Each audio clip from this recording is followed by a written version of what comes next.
So good morning ma'am. So this is my video presentation titled Lambaklad, a Sustainable Fishing Technology, my insights and learnings from the webinar, which is provided and organized by Department of Agriculture. So what is Lambaklad? So as you can see in the PowerPoint, it explains that Lambaklad is basically a large stationary fish trap systems that uses nets to guide and catch migratory fish in an eco-friendly way. It is adapted from the Japanese Otoshi Ami or set net technology. So it is a fish trap that uses nets to guide and catch migratory fish in the sea. So instead of chasing the fish, the nets are placed in coastal waters where fish naturally pass. So the fish are guided into a catching chamber where they are trapped.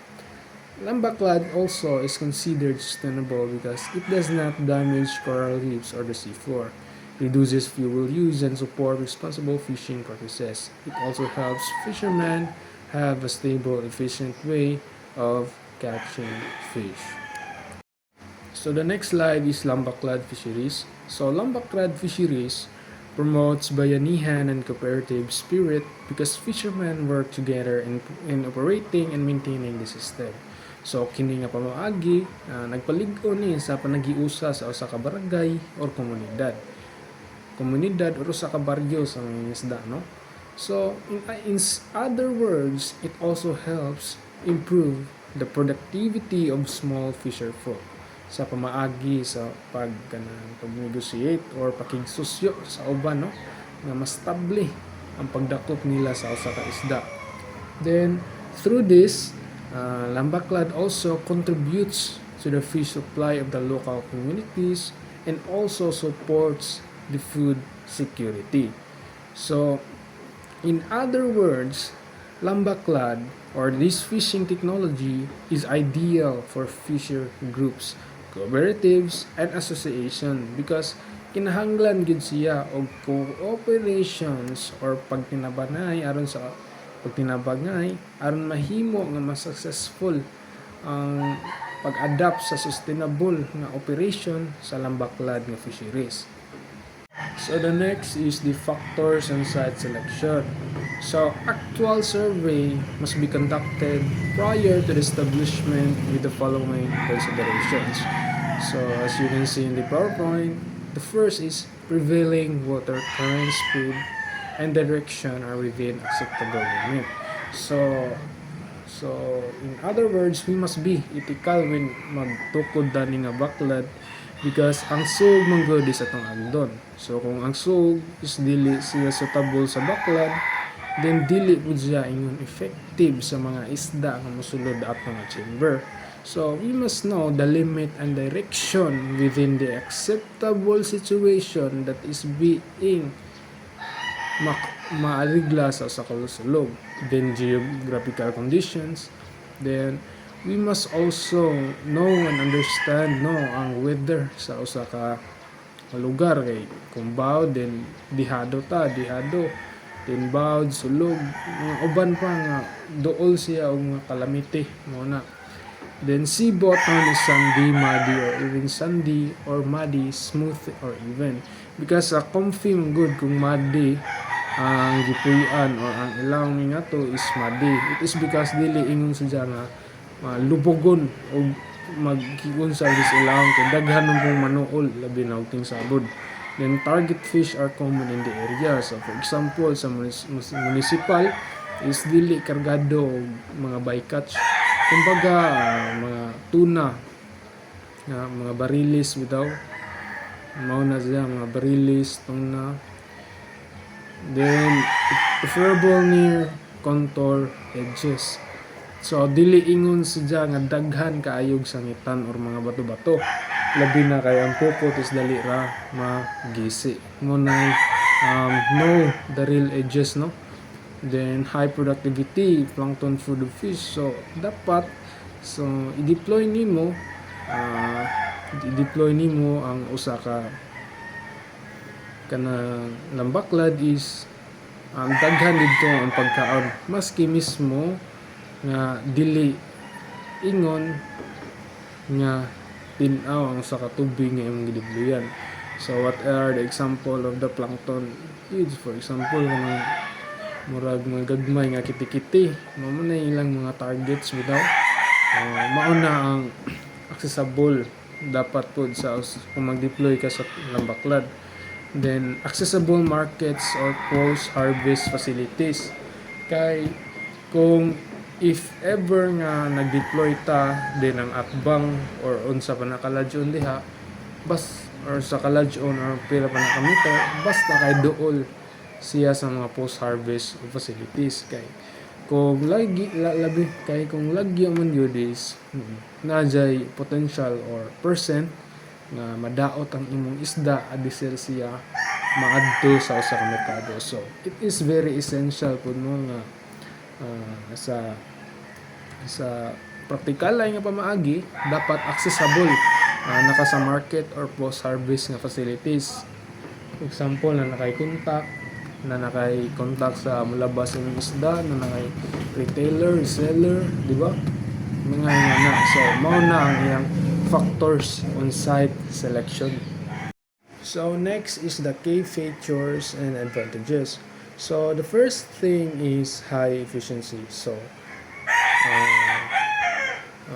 it says in the PowerPoint, maximize catch rates while significantly reducing bycatch through precision targeting mechanism and selective capture systems. So, when we say high efficiency, dili siya ingon nga dali-dali nga mudakop dayon ug unsay naa nga isda.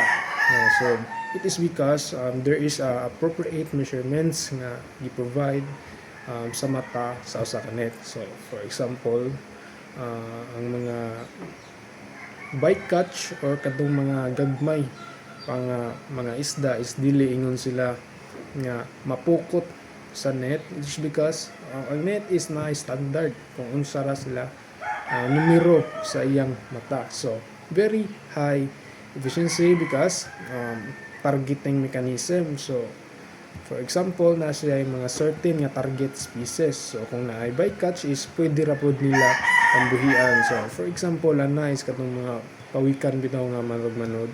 So example mo na sila sa bycatch, then kadtong mga juvenile pa nga fish na jay potential nga no, pero mopilit lang mo sa sa murag ganang sabay nga bulbog.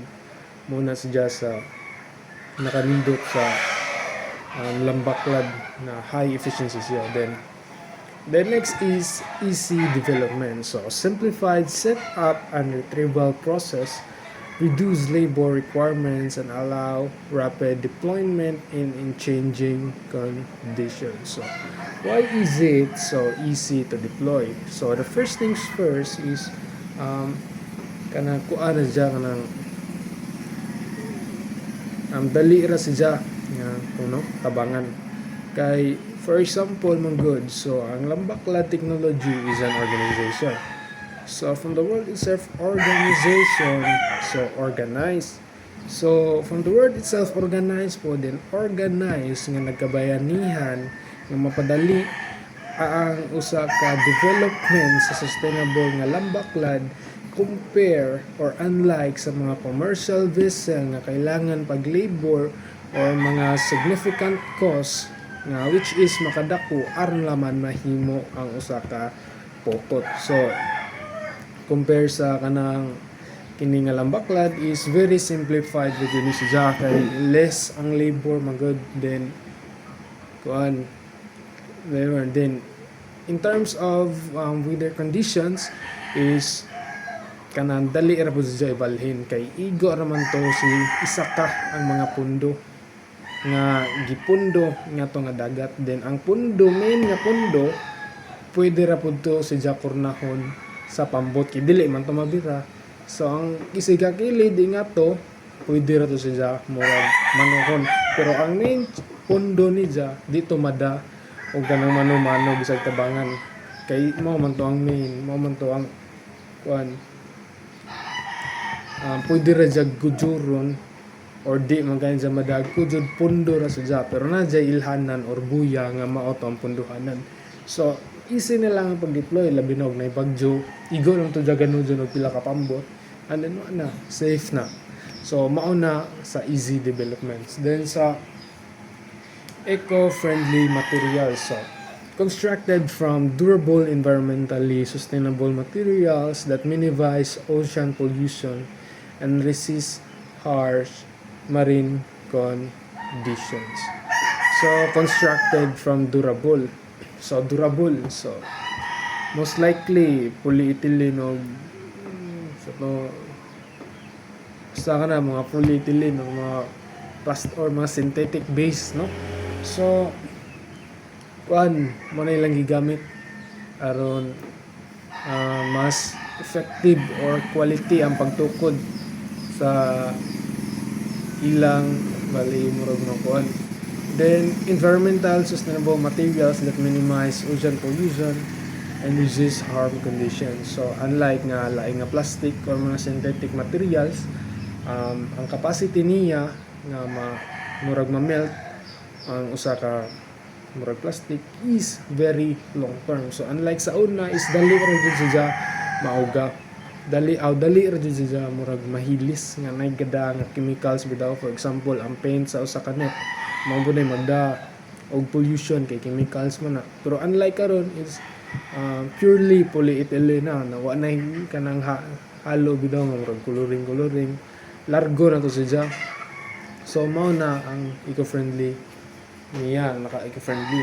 So versatile adaptation, easily adapted to various marine environments, water depths and target species for deployment worldwide. So na very adaptable siya because suitable siya sa mga marine environments. For example, water depths, no? So for water depths is ang adjustment na lang, no, sa current. Pwede sa current, pwede ang depth is kalawmon man. So pwede ra didto kanang adjustan nimo ang sa kapundo or awilan. Pero most likely man good ko maglambaklad or may nga ning butang is taas sa porsyento nga mawa kung diri sa laom. So diri ra dyan sa dapit sa mga municipal, no, kasagaran municipal. Most likely na lang kung pang commercial na gajud na nagda sa imong lambaklad. Next is cost effective. So it is very low operational and maintenance cost, ensuring long-term economic viability for fishing community and enterprises. So low operational maintenance. So for example, diri sa amo, so ang i-relate diri sa amo nga barangay. So for example, fish kids. So kurpo man ang mga mananagat ari. So ang kada mananagat na sila yung mga pukot or mga pisi sa daan nila nga wala pa nagamit nga mao hinuoy nila gigamit sa kanang paghikot sa mga dili ingon nga essential nga hikotonon. So dili to sa murag balipundo ug makuan na siya kanang murag substitute bitaw sa pantahira kung mga nga na. So sa kadaghan nga mananagat nga nagkahiusar matuman ang usa ka fish cage na mo sa una is nagdevelop sila or nagkanya-kanya sila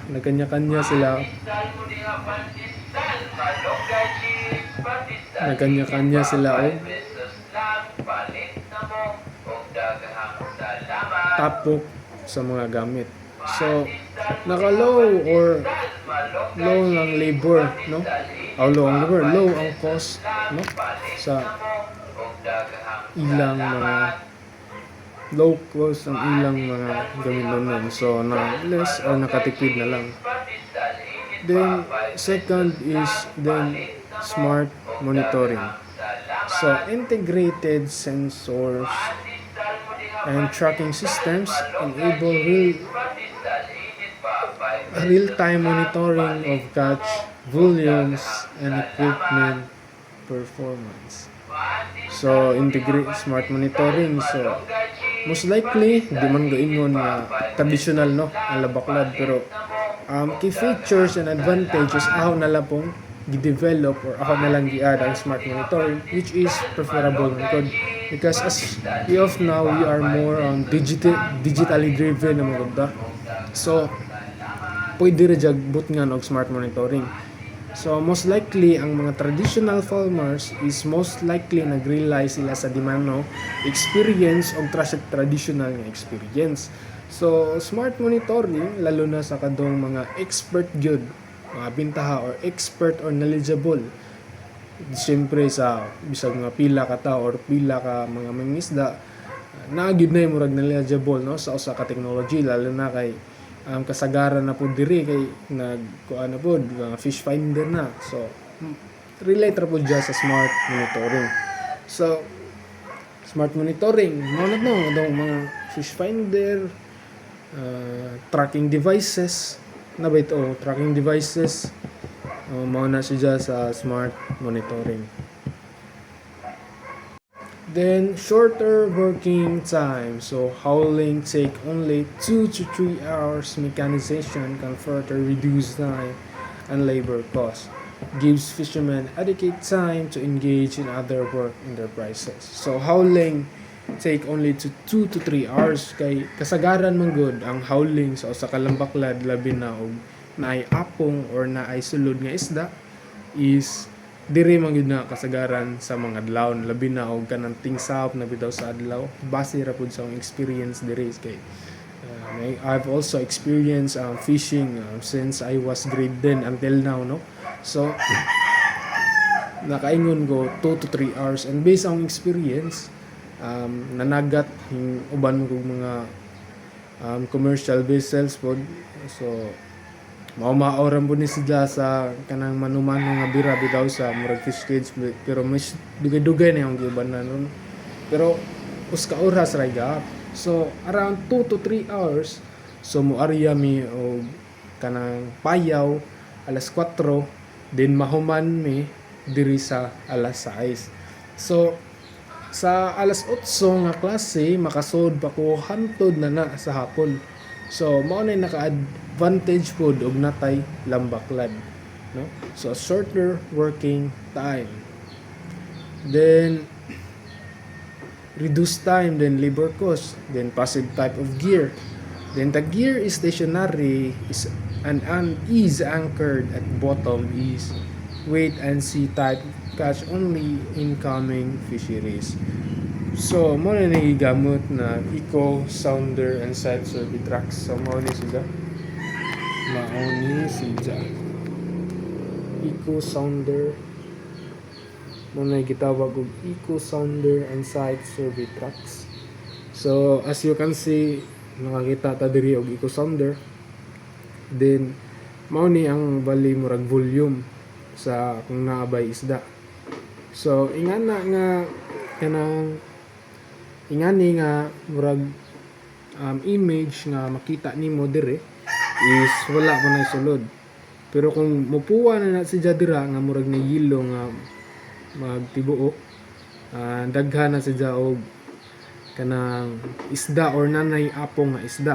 So wait and see. So wait and see type of fishery will to catch only incoming fisheries. So ingana nga adlaw, pwede na siya kanang kuhaon. So mao na naka-advantage sa kanang eco sounder or mga passive type of gear sa lambaklad. Then the challenges and solutions. So di man jud mawa no nga napoy challenges and solutions sa kanang mga sustainable nga pagahimuon na medyo na cons and pros, no. So these are the challenges and solution of lambaklad sustainable fishing technology. So regulatory compliance, so navigating permits and fishing regulations across different jurisdictions. So before man gud ka magtukod ingani is according to the Philippine Statistic Authority, what I read in the article is